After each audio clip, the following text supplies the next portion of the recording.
इस बार भी राजा विक्रमादित्य ने बड़े से पेड़ पर लटके बेताल को उतारा और उसे लेकर आगे बढ़ने लगे। खुद को बचाने के लिए बेताल ने फिर से राजा को एक नई कहानी सुनाई। बेताल कहता है, एक बार की बात है, कनकपुर नाम का एक शहर था जिसके राजा का नाम यशोधन था। वो राजा अपनी प्रजा का खूब ख्याल रखता था। उसी शहर में एक सेठ भी था जिसकी बेटी का नाम उन्मादनी था। वो बहुत ही सुंदर और गुणी थी। उसे जो भी देखता उसे देखता ही रह जाता था। जब सेठ की बेटी बड़ी हुई तो सेठ ने उसके शादी का निर्णय लिया। सेठ सबसे पहले राजा के पास अपनी बेटी की शादी का प्रस्ताव लेकर गया। सेठ ने राजा के पास जाकर कहा, महाराज, मैं अपनी बेटी की शादी के बारे में सोच रहा हूँ। वो बहुत ही सुंदर, गुणी और विद्वान है। आप यहाँ के महाराज हैं, सबसे ज़्यादा साहसी, गुणी और विद्वान आपसे अच्छा मेरी बेटी के लिए कोई नहीं हो सकता। ऐसे में सबसे पहले मैं आपको निवेदन करना चाहता हूँ, आप मेरी बेटी को पत्नी के रूप में अपनाएं, और अगर आपको मंजूर नहीं तो आप अस्वीकार कर दें।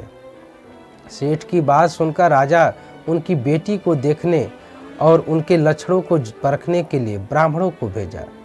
राजा की बात मानकर ब्राह्मण वहां उन्मादनी को देखने गए।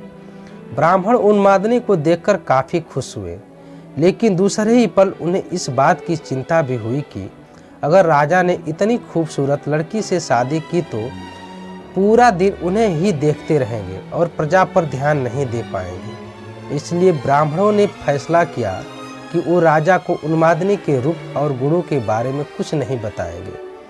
सारे ब्राह्मण राजा के पास पहुँचे और बोले कि राजा, वो लड़की अच्छी नहीं है, इसलिए आप उनसे शादी न करें। ब्राह्मण की बात सुनकर राजा को लगा कि वो लोग सच बोल रहे हैं। राजा ने उन्मादनी से शादी करने के लिए मना कर दिया। फिर सेठ ने राजा की अनुमति से राजा के सेनापति बलधर के साथ अपनी बेटी की शादी करा दी। उन्मादनी शादी के बाद खुशी से रहने लगी, लेकिन कभी कभी उसके मन में यह बात जरूर आती थी कि राजा ने उसे बुरी औरत समझकर उसके साथ शादी करने से मना कर दिया था। एक बार बसंत के मौसम में राजा बसंत का मेला देखने निकले। राजा की सैर की खबर उन्मादनी को भी मिली। वो देखना चाहती थी कि वो कौन राजा था जिसने उसके साथ शादी नहीं की। यह सोचकर उन्मादनी अपने घर की छत पर राजा को देखने के लिए खड़ी हो गई। राजा अपनी पूरी सेना के साथ उधर से ही जा रहे थे कि उनकी नज़र छत पर खड़ी उन्मादनी पर पड़ी। उसने देखकर राजा पूरी तरह से आकर्षित हो गए। उन्होंने अपने सेवक से पूछा, यह खूबसूरत लड़की कौन है? तब सेवक ने राजा को सारी कहानी बताई। यह वही लड़की है जिसके साथ ब्राह्मणों के कहने पर आपने शादी करने से मना कर दिया था। बाद में इसकी शादी सेनापति बलधर के साथ हो गई थी। पूरी बात सुनकर राजा को गुस्सा आया और उसने ब्राह्मणों को नगर छोड़ने की सजा दे दी। उसके बाद राजा बार बार यह बात सोच सोचकर दुखी रहने लगा। उसे बार बार शर्म भी आ रही थी कि वो एक ऐसी लड़की के बारे में सोच रहा था जो पहले से ही शादीशुदा है।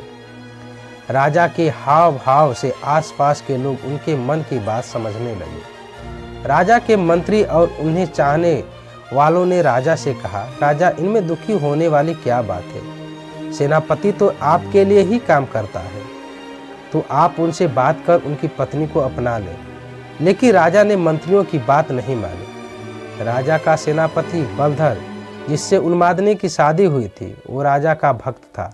उसे जब राजा की बात पता चली तो वो राजा के पास पहुंच गया और बोला, राजन, मैं आपका दास हूँ और वो आपके दास की ही पत्नी है। मैं खुद उसे आपको भेंट देता हूँ। आप उसे अपना लें या फिर मैं उसे मंदिर में छोड़ देता हूँ। वो देवकुल की स्त्री हो जाएगी तो आप उसे अपना सकते हैं। राजा को सेनापति की बात सुनकर बहुत गुस्सा आया। राजा ने कहा, राजा होकर मैं ऐसा बुरा काम करूंगा? कभी नहीं। तुम मेरे भक्त होकर मुझे ऐसा काम करने को कह रहे हो। अगर तुम अपनी पत्नी को नहीं अपनाओगे तो मैं तुम्हें कभी माफ नहीं करूंगा। राजा मन ही मन उन्मादी के बारे में सोचते सोचते मर गया। सेनापति राजा की मौत से बहुत दुखी हुआ और इस बात को सह नहीं पाया। उसने अपने गुरु को सब बात बताई। उसके गुरु ने कहा, सेनापति का धर्म होता है कि वो राजा के लिए अपनी जान दे दे। यह बात सुनकर सेनापति ने राजा के लिए बनाई गई चिता में कूदकर अपनी जान दे दी। जब यह बात सेनापति की पत्नी उन्मादिनी को पता चली तो उसने भी अपने पति के लिए अपने प्राण त्याग दिए। इतना बताने के बाद बेताल ने राजा विक्रमादित्य से सवाल पूछा, बताओ राजन, राजा और सेनापति में सबसे ज्यादा साहसी कौन था? विक्रमादित्य बोला, राजा सबसे अधिक साहसी था, क्योंकि उसने राजधर्म निभाया। उसने सेनापति के कहने पर भी उन्मादिनी को नहीं अपनाया और खुद मर गया। लेकिन सेनापति एक अच्छा सेवक था, अपने राजा के लिए अपनी जान दे दी। इसमें कोई चौंकाने वाली बात नहीं थी। असली साहसी तो राजा था, जिसने अपने धर्म और काम को अनदेखा नहीं किया। विक्रमादित्य का जवाब सुनकर बेताल खुश हुआ और हर बार की तरह पेड़ पर जाकर लटक गया। कहानी से सीख, असली इंसान वही होता है जो खुद से पहले अपने परिवार के बारे में सोचे और अपनों का ध्यान रखे। धन्यवाद।